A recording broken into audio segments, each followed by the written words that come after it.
নমস্কাৰ মৰমৰ ছাত্ৰ ছাত্ৰীসকল পুনৰবাৰ সকলোকে আমাৰ গেব এডুকেশ্যন চেনেলটোলৈ স্বাগতম জনাইছোঁ। আজি আমি আলোচনা কৰিম ষষ্ঠ শ্ৰেণীৰ সমাজ বিচিত্ৰা পাঠ্যপুথিৰ 11 নম্বৰ অধ্যায় বৈচিত্ৰৰ মাজত ঐক্য ভাৰতৰ উত্তৰ পূৰ্বাঞ্চলৰ জীৱন এই পাঠটিৰ সম্পূৰ্ণ প্ৰশ্নৰ উত্তৰসমূহ। গতিকে তোমালোকে ভিডিঅ'টো সম্পূৰ্ণকৈ শেষলৈকে চাই যাবা। এতিয়া চাওঁ আহা আমি প্ৰশ্ন উত্তৰসমূহ। প্ৰথমে অনুশীলনী একৰ প্ৰশ্ন উত্তৰসমূহ চাওঁ। ইয়াত দিছে তলৰ প্ৰশ্নবোৰৰ উত্তৰ দিয়া। প্ৰথমটো হৈছে বৈচিত্ৰ্য মানে কি? এতিয়া উত্তৰ লিখিবা মানুহৰ মাজত থকা জাতি, ধৰ্ম, ভাষা, খাদ্যাভ্যাস, আচাৰ ব্যৱহাৰ, উৎসৱ পাৰ্বণ আদিৰ ভিন্নতাক বৈচিত্ৰ্য বোলা হয়। আমাৰ মাজত যি জাতিৰ সকলোৰে বেলেগ বেলেগ জাতি, ধৰ্ম বেলেগ বেলেগ, ভাষা বেলেগ বেলেগ, সকলোৰে খাদ্যাভ্যাস বেলেগ, আচাৰ ব্যৱহাৰ বেলেগ, সকলোৰে উৎসৱ পাৰ্বণসমূহ বেলেগ বেলেগ হয়। এই বিভিন্নতাকে কি বুলি কোৱা হয়? বৈচিত্ৰ্য বুলি কোৱা হয়।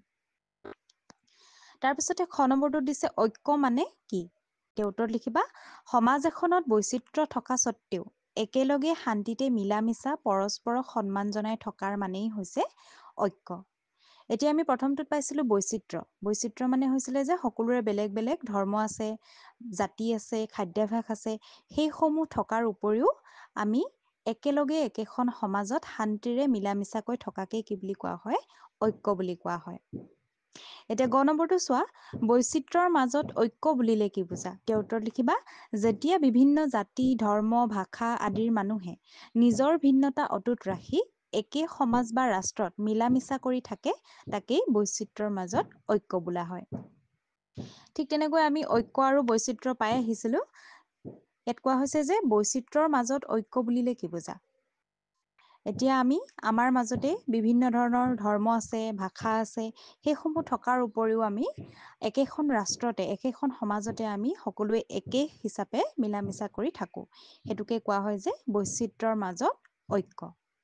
এতিয়া 2 নম্বৰটো চোৱা ভাৰতৰ বৈচিত্ৰৰ অন্তৰালৰ কাৰকসমূহ উল্লেখ কৰা। এতিয়া উত্তৰ লিখিবা ভাৰতৰ বৈচিত্ৰৰ অন্তৰালৰ কাৰকসমূহ হৈছে ভৌগোলিক ভিন্নতা, গোষ্ঠীগত ভিন্নতা, ধৰ্মীয় ভিন্নতা আৰু ভাষিক ভিন্নতা। এইসমূহে হৈছে ভাৰতৰ বৈচিত্ৰৰ কাৰকসমূহ।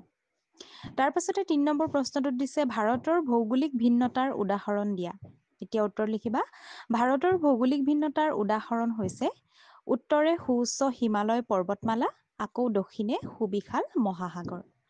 পুনৰ লিখিবা পূবত পৃথিৱীৰ সকলোতকৈ বেছি বৰষুণ হোৱা ঠাই আৰু পশ্চিমত বিশাল মৰুভূমি আছে।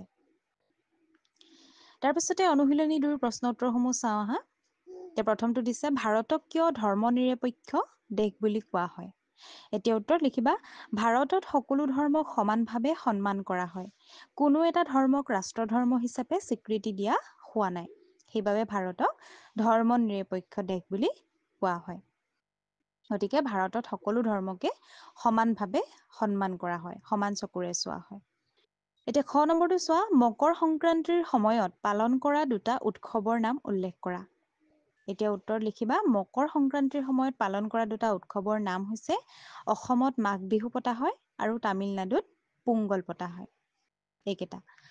তাৰপিছতে গ নম্বৰটো দিছে তুমি বাস কৰা অঞ্চলটোত কি কি ভাষা কোৱা মানুহ আছে? এইটো তোমালোকে নিজেই লিখিবা যিহেতু তোমালোকৰ অঞ্চলত বেলেগ বেলেগ ভাষা কোৱা মানুহ থাকিব পাৰে, সকলোৰে বেলেগ বেলেগ থাকে। গতিকে এনেকে লিখিবা মোৰ অঞ্চলটোত অসমীয়া, বাংলা, হিন্দী, বড়ো, ৰাভা এনেধৰণৰ ভাষা কোৱা মানুহ থাকে। তাৰপিছতে 2 নম্বৰ প্ৰশ্নটোত আছে উৎসৱ পাৰ্বণৰ ক্ষেত্ৰত ভাৰতত কেনেধৰণৰ সাদৃশ্য দেখা যায়? উৎসৱ পাৰ্বণৰ ক্ষেত্ৰতনো আমাৰ ভাৰতত কেনেকুৱা ধৰণৰ সাদৃশ্য আছে? সেই কথা আমি লিখিব লাগে উত্তৰত। এতিয়া লিখিবা উৎসৱ পাৰ্বণ যদিও অঞ্চলভেদে বিভিন্ন নামেৰে পালিত হয় কিন্তু সিহঁতৰ উদ্দেশ্য, সময়, উদযাপন পদ্ধতি আৰু উৎসৱৰ খাদ্য পনীয়ত মিল থাকে। উদাহৰণস্বৰূপে মকৰ সংক্ৰান্তিৰ সময়ত বিভিন্ন ৰাজ্যত সাদৃশ্যপূৰ্ণ উৎসৱ পালিত হয়। গতিকে এইখিনিয়ে আছিল তোমালোকৰ আজিৰ অধ্যায়টোৰ প্ৰশ্নৰ উত্তৰসমূহ। ছাত্ৰ ছাত্ৰীসকল ইয়াৰ উপৰিও যদি তোমালোকে অন্য ছাবজেক্টসমূহৰ কুৱেশ্যন আনচাৰসমূহ বিচাৰিছা তেন্তে আমাৰ চেনেলত দিয়া আছে, তোমালোকে চাব পাৰিবা।